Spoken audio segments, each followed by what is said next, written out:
Good morning. I'm Wanda Ott with Next Home 245, and we have Jenny Ensminger with us again today. And we have a friend of Jenny's, Melissa, who is the homeschool mom, and we're going to be talking to her in just a minute about maybe some homeschooling tips and what she does and how maybe she can give a little bit of advice to you moms who are now thrown into that role, not by choice, but because of the pandemic. I first of all want to give you a little market update like I do every week. This past 7 days there are five, Amherst, Appomattox, Lynchburg, Bedford County, Campbell County, residential listings. We've had 72 new listings, which is the highest that we've had so far during our pandemic. 15 of those new listings went under contract within 5 days, which is pretty awesome. We also had 76 homes go under contract last week, which is awesome. That means people are still getting pre-approved. They're out looking at houses, whether virtually or in person, and getting their houses under contract. So congratulations to you folks. We also had 67 properties close last week. Again, we're keeping that, it's been right around that number every week. So we're glad we're still able to get these properties to the closing table. All right, now we're going to talk to Melissa a little bit, who homeschools her children. Melissa, how old are your children? My children are in that beautiful window where they're all perfectly spaced out for 2 months. They're 10, 8, 6, and 4. Oh, wow. So you really have a going on there. Now, does your 4-year-old participate in the homeschooling? She was actually going to preschool. With my third born, we made the choice to send them to preschool so I could focus on the older kids. Gotcha. Okay. So now you have them all at home with you. Tell us what a typical day looks like for you pre-pandemic. Let's talk about that. What's a typical homeschooling day look like for you? Sure. Well, we have what we call morning time, and that is where I do my non-negotiables, right? So math, grammar, those things that they have to learn regardless. And then I move into more directed learning. So then they will read stories, and whatever they process, they're acting out, they're playing, they're building Lego creations, whatever that looks like for them. I have found that when you let them run with whatever little nugget of information sparks something inside, that's when they learn so much better than me making them memorize. Right. Right. Yeah. Now, has anything changed for you because of the pandemic in regards to your homeschooling? So much, so much. So we were part of a Wild and Free group that has not been able to get together since this. We relied very heavily on the library, and so they're not lending books anymore. So much has changed for us, but Givens is still open, and so they're still selling books, which has been nice. Of course, Amazon and all the online retailers as well. So it has changed, but it's still possible. Gotcha. Now, Jenny, on the other hand, she's a working mom. She's used to going to the office every day. She works in the office, and she's a realtor as well, so her schedule could be very flexible. And now she's home. Jenny, how old are your children? My son is 11, and my daughter just turned 9. Okay, so now she's home with a 9-year-old and 11-year-old, and she still has to work at home and now do the schooling as well. How's it going for you, Jenny? So luckily, because of their ages, they're pretty independent sometimes with their schooling. So really, it's me that I've set up their schedules, and they're printed out, they're laminated.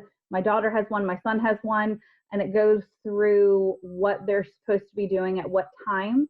My daughter's 2 teachers will have a Zoom meeting every Monday, Wednesday, and Friday.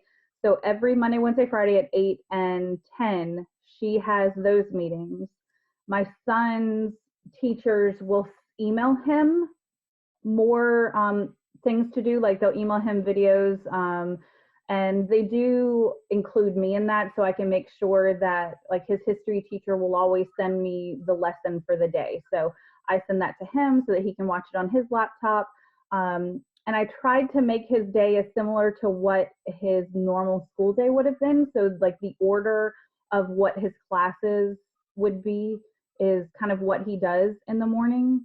But honestly, they're killing it. It's not it's not so much me. I feel bad about that, honestly, a lot of the times, because I do see a lot of parents that are much more active in that role. So I kind of feel like my kids aren't getting as much as they could because I'm like I am now. I'm stuck in my bedroom. That is now my office. Because Hey, we all dream of the independent learners. You're killing it. You're doing amazing. I appreciate But that. it sounds like in both cases, whether you're homeschooling or you're doing this, that structure is important. To give them certain times we're going to do this, and certain times, I think, in my opinion, I mean, it's been a long time. My kids are all raised, and now I have grandkids. But to me, structure is very important when it comes to younger children, and having them learn and having a schedule. Do you all find that is true still? I agree. Yeah, I'll speak I just have elementary age learners, but I definitely think a daily rhythm is so important. Children thrive on knowing what's happening. Yeah. So in general, when they can anticipate, they fall in line a little better. Yeah. All right, Absolutely. one more thing I want to ask both of you. I know there's got to be times when you're homeschooling, or Jenny, when you're trying to get things done, you've got to reach probably a limit of frustration. You're like, we need a break. And it used to be, oh, we can leave and we can go, like you said, to the library, we can go to the park, we can go grab something at McDonald's. We don't have those options anymore. So what do you guys do to relieve that frustration and give everybody a break? Melissa, you want to take it first? Sure. So I just send them outside, to be honest. This is a great time. Yes. Yeah, we are blessed to have a yard. I know not everyone does, but if they can run some energy out, it's amazing how it clears their heads. Really, just like any person, get outside for a little bit, hear some birds. It'll do wonders for your mood. Right. Jenny, how about you? 100%. That's actually in their schedule, is time to play inside, and I have on the reverse of their schedules like ideas for them to pick something to do, whether it be origami or researching something that interests them, or reading a book or something like that. And then it has ideas for outside, so they have set times to play inside and then play outside. And then I always try to have at least an hour, usually it's 2 to 3, where I don't do anything for work. I have my phone outside in case of an emergency, but we all go outside together and we play, or I'm swinging and watching them play if I'm, being lazy. But yeah, so that's something and that actually just started the past couple weeks. So that's not how I originally started doing all of this. But then, I was stuck in here too much, and they were kind of missing me and feeling like, I'm home, but I wasn't really present.